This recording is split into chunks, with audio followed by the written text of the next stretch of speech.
বন্ধুরা, welcome to my YouTube channel. Good morning. আজকে আমি তোমাদের জন্য নিয়ে এসেছি একটা নতুন ভিডিও।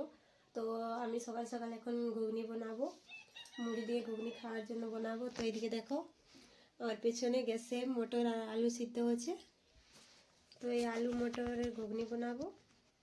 আর এইদিকে দেখো, এদিকে আমি এখানে রসুন, আদা আর কাঁচা লঙ্কা বাটা আর পেঁয়াজ কুচি নিয়ে নিয়েছি। আর এইদিকে মশলা আছে, জিরা পাউডার, ধনিয়া পাউডার, অল্প মিট মশলা আছে, আর হলুদ গুঁড়া আছে, আর কিছু নেই। এই মশলাগুলো দিয়ে আজকে আমি বানাবো ঘুগনি। তো ভিডিওটার সঙ্গে থাকো, শেষ পর্যন্ত দেখো। এখানে মটরগুলা আর আলুগুলো ছড়াই নিয়ে হালকা করে আলুগুলোকে চিপে নিয়ে থেতো করে নিয়েছি। এবার এদিকে আমার কড়া দেখো গরম হয়েছে, এটাতে আমি এবার তেল দিব। তো দেখো আমার জলটা শুকিয়ে গেছে কড়াইয়ের। এবার আমি তেল দিচ্ছি, পরিমাণ মতো তেল দিব। যে তেল দেওয়া হলো, এবার তেলটা গরম হবে। তো দেখো আমার তেল গরম হয়ে গেছে। এবার আমি পেঁয়াজ কুচিটা দিয়ে দেবো তেলে। এই যে পেঁয়াজ কুচি দেবো,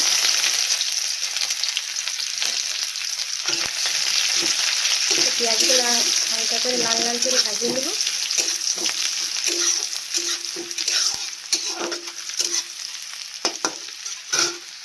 তো দেখো পেঁয়াজগুলো লাল লাল করে ভাজা হয়ে গেছে। এবার আদা, রসুন আর লঙ্কা বাটা পেস্ট দিয়ে দেবো। এটাকে ভালো করে ভেজে নেব।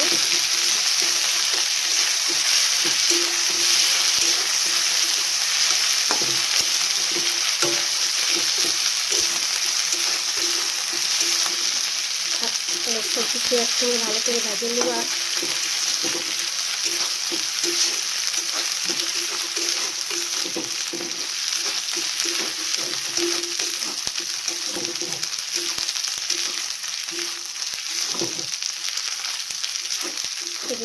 ভালো করে ভাজা হয়ে গেছে। এবার আমি মশলাটা যেটা রেখেছিলি সেটা একসঙ্গে সব দিয়ে দেবো।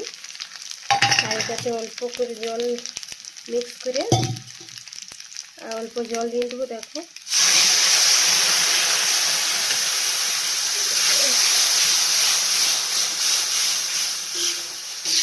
সব একসঙ্গে ভালো করে ভাজি নিয়ে জিরার গন্ধটা হটাবো, সব কষ্টা গন্ধ হটাবো। তারপরে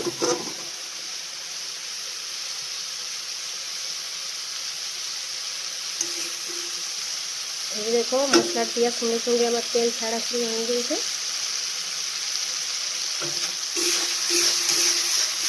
আর তেল ছাড়া মানে মশলাটা ভাজা হয়ে গেছে অবশ্য, কিন্তু তবুও একটু আমি ভালো করে ভাজবো।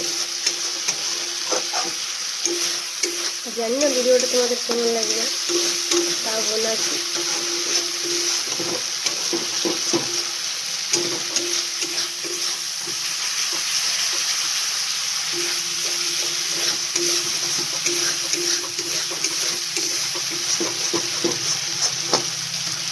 সরি নুন দিতে আমি ভুলে গেছি মশলাতে। তো এর দিকে দেখো পরিমাণ মতো আমি নুন দিয়ে দেবো।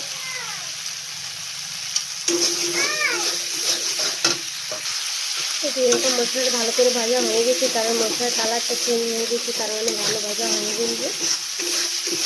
আর গুঁড়ো মশলা তো এত ভালো করে না ভাজলে চলবে, কারণ গোটা জিরা থাকতে গেলে ভালো করে ভাজিয়ে গন্ধটা হাঁটাতে হতো। আর গুঁড়ো মশলা অল্প ভাজলে না গন্ধ চলে যায়।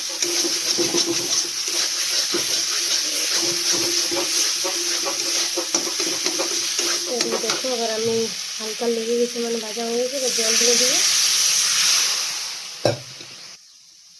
যে পরিমাণ মতো জল দেবো, কারণ মুড়ির সঙ্গে খাবো, তার জন্য একটু জলটা বেশি দেবো। দেখো আমার সব কিছু রেডি।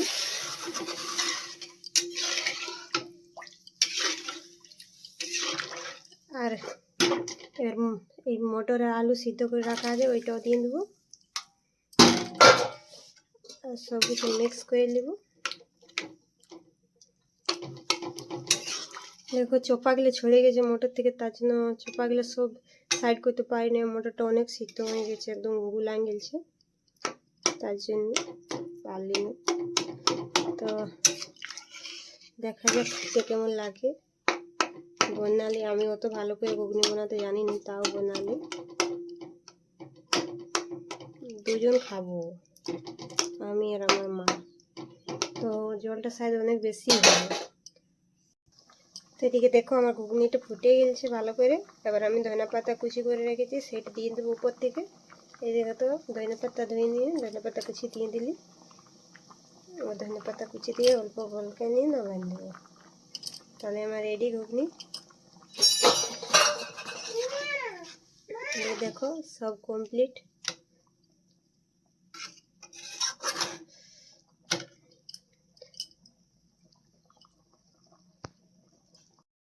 তো বন্ধুরা আমার ভিডিওটা মানে রান্না করে শেষ হইলো। আর এইদিকে দেখো আমি একটা বাটিয়ে এই যে দেখতে পাচ্ছ এই পড়ে গেল ধনে পাতা কুচি আর পেঁয়াজ কুচি দিয়ে অল্প ঘুগনি নিয়ে নিয়েছি। এটা আমি এখন খাবো, দেখা যাক কেমন লাগে। তো ভিডিওটা এখানে শেষ করছি। টাটা। ভিডিওটা লাইক কমেন্ট শেয়ার সব কিছু করে দেবেন। Tata, bye bye.